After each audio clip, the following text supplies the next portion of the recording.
Welcome to another episode of Women's Voice. Today's episode is about feminist ethics.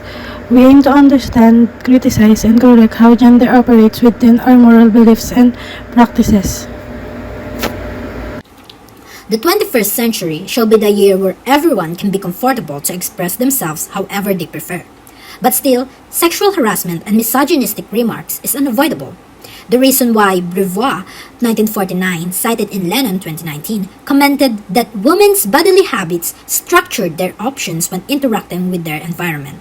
But guys, did you also know that a lot of women are still being shamed for making their own choices when it comes to pregnancy? Women's body rights is about reproductive health, which is abortion.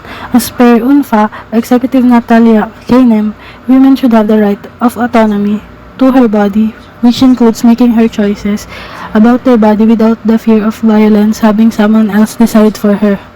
However, abortion is prohibited in the Philippines. As a consequence, some women would take their life on the line to give birth without having the right to decide if she wants to undergo the procedure. Some also suffers from illegal abortion, whereas it should not be experienced by them, due to the fact that every woman has the right to make a decision to her sexual and reproductive health. There are some gender gaps in views about the society standards faced by men and women. Men are expected to support their family and to be successful at work, and while society says women shall be physically attractive, a more involved parent, and to be able to attend to his partner's needs. The public has very different views about what society values most in women. But the top qualities for women are physical attractiveness and being nurturing and empathic. I have heard a lot of label when a woman does something that is out of bound of the society's standards. Even in most of the old films, women are often objectified. It also shows that the limit of women's beauty is sexy and smooth white skin. Apart from that, the films also projected a patriarchal system where men are more dominant and women are the submissive characters. While vulnerable employment is widespread for the both women and men, women tend to be often said and candidate to type of variable jobs. Men are more likely to be working own account employment, while the women are more unlikely to be helped out in our household or in their relatives' business. Finding a job is much tougher for women than it is for men. When women are employed, they tend to work in low-quality jobs in vulnerable conditions.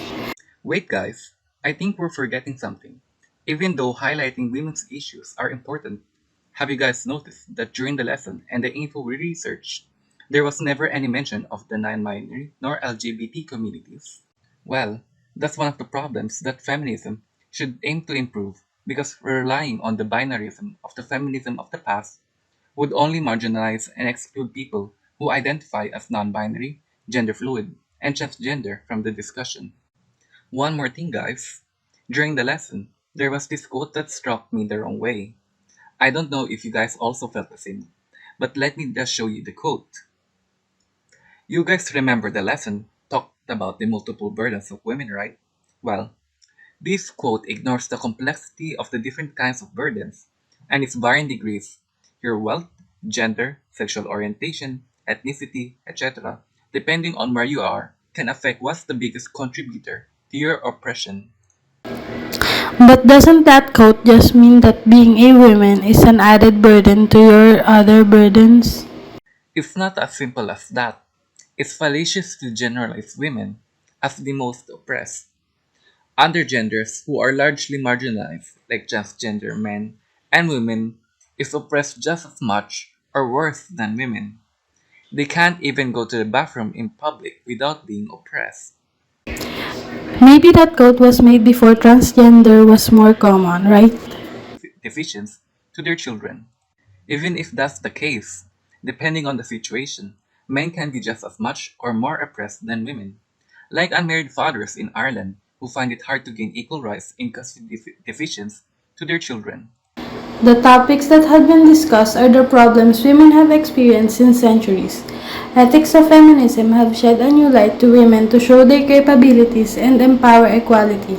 In addition to this, laws have been relayed against abuse and harassment to women, However, there are still gaps in feminist ethics that is still needed to be recognized, such as acknowledging the presence of transgender, non-binary, and gender fluid.